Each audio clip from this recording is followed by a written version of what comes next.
ଗାଁର ଏକ ଛୋଟ ପିଲା, ନାମଟି ତାର ରାହୁଲ। ଗୋଟିଏ ଗରିବ ପରିବାରରେ ଜନ୍ମଗ୍ରହଣ କରିଥିବା ପିଲାଟିଏ। ବାପା ତାଙ୍କର ଦିନ ମଜୁରିଆ, ମା ଅନ୍ୟ ଘରର ବାସନକୁସନ ମାଜି ପରିବାର ପ୍ରତିପୋଷଣ କରନ୍ତି। ରାହୁଲଙ୍କର ଏକମାତ୍ର ସ୍ୱପ୍ନ ଥିଲା, ମୁଁ ଏମିତି କିଛି କାମ କରିବି ଯାହାରି ଫଳରେ ମୋର ପିତାମାତା ଅନ୍ୟ ଘରେ ଯାଇ ଆଉ କାମ କରିବେ ନାହିଁ। ମୋ ପିତାମାତାଙ୍କ ମୁହଁରେ ହସ ଆସିବ। ସେ ଯେତେବେଳେ ପ୍ରାଥମିକ ବିଦ୍ୟାଳୟରେ ପଢ଼ିବା ସମୟରେ ପ୍ରାୟତଃ ଫାଟି ଯାଇଥିବା ଜୋତାକୁ ସେ ପିନ୍ଧି ଯାଆନ୍ତି, ଆଉ କେବେ କେବେ ଦେଖାଯାଏ ତାଙ୍କ ବ୍ୟାଗ ଚିରା ହୋଇଯାଇଥାଏ। କିନ୍ତୁ ସେ କେବେ ବି ପିତାମାତାଙ୍କୁ ସେ ଅଭିଯୋଗ କରେନି। ତାର ସାଙ୍ଗମାନେ ପ୍ରାୟତଃ କୁହନ୍ତି, ଆରେ ରାହୁଲ, ତୋ ଦ୍ୱାରା କିଛି ହେବନି, ତୁ ପୁଣି ଏତେ ଗରିବ ପିଲା ହୋଇ ଏତେ ବଡ଼ ବଡ଼ ସ୍ୱପ୍ନ କ'ଣ ଦେଖୁଛୁ? କିନ୍ତୁ ରାହୁଲ ହସି ଦେଇ କୁହେ, ସ୍ୱପ୍ନ ଗରିବ କି ଧନୀ ଦେଖେନି, ସ୍ୱପ୍ନ ସେଇମାନେ ଦେଖିଥାନ୍ତି ଯାହାଙ୍କର ହୃଦୟରେ ଇଚ୍ଛା ଶକ୍ତି ଥାଏ। ମାଧ୍ୟମିକ ପରୀକ୍ଷାରେ ରାହୁଲ ପ୍ରଥମ ହେଲେ। ସେଥିରେ ସାରା ଗାଁରେ ଲୋକ ତାଙ୍କୁ ସ୍ମରଣ କଲେ ଓ ସମସ୍ତେ ଖୁସି ବ୍ୟକ୍ତ କଲେ। ଗାଁର ସ୍କୁଲ ଶିକ୍ଷକମାନେ କହିଲେ, ଦେଖ, ପରିଶ୍ରମ କଲେ କିଛି ଅସମ୍ଭବ ନୁହେଁ। ରାହୁଲ, ତୁମେ ଆଗକୁ ବଡ଼ କିଛି କରିପାରିବ। କିନ୍ତୁ ସତ ସମସ୍ୟା ସେତେବେଳେ ଆସିଲା ଯେବେ ସେ +2 ପାଇଁ ସହରକୁ ଯିବାକୁ ପଡ଼ିଲା। ଅର୍ଥର ବହୁତ ଅଭାବ। ବାପା କହିଲେ, ପୁଅରେ, ମୋର କିଛି ସମ୍ଭବ ନୁହେଁ, ତୋର ପଢ଼ାରେ ଖର୍ଚ୍ଚ ବହୁତ ହବ। ରାହୁଲଙ୍କ ମାର ଆଖିରେ ଲୁହ ଦେଖିଲା, କିନ୍ତୁ ସେ ନିଶ୍ଚୟ କଲା, ମୁଁ ବାହାରକୁ ଯିବି, କାମ କରିବି ଓ କାମର ଯାହା କିଛି ବି ପଇସା ପାଇବି ସେଥିରେ ମୋର ଶିକ୍ଷାକୁ ଆଗକୁ ବଢ଼େଇବି।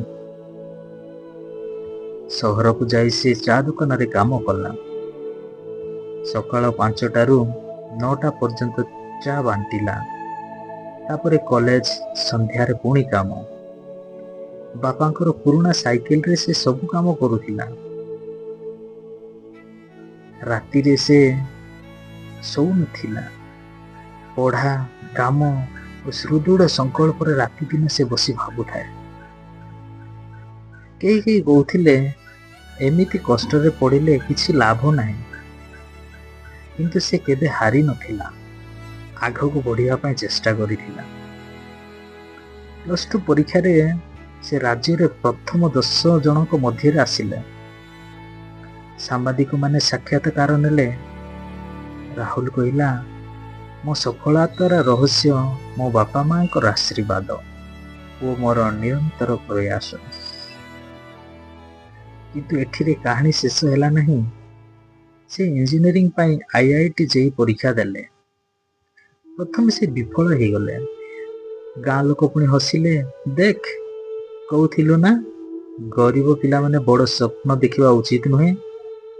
କିନ୍ତୁ ରାହୁଲ କହିଲା, ବିଫଳତା କେବଳ ଏକ ପଦକ୍ଷେପ, ସେଇଟା ମୋତେ ଶିଖାଏ କିଭଳି ଜିତିବା ପାଇଁ।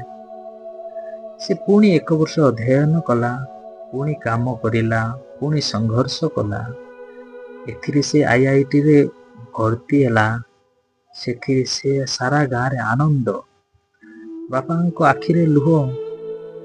ମୁଁ ଏତେ କିଛି କରିପାରିଲିନି, କିନ୍ତୁ ମୋ ପୁଅ ଆଜି ମୋର ସ୍ୱପ୍ନ ପୁରା କରିଦେଲା।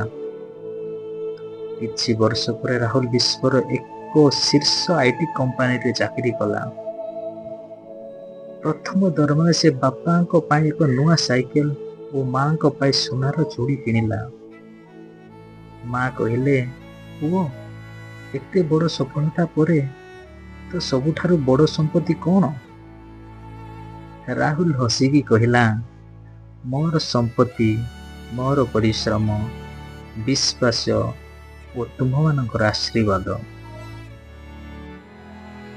ମୋର ପ୍ରିୟ ଦର୍ଶକ ବନ୍ଧୁମାନେ, ପରିଶ୍ରମ କେବେ ବ୍ୟର୍ଥ ଯାଏ ନାହିଁ।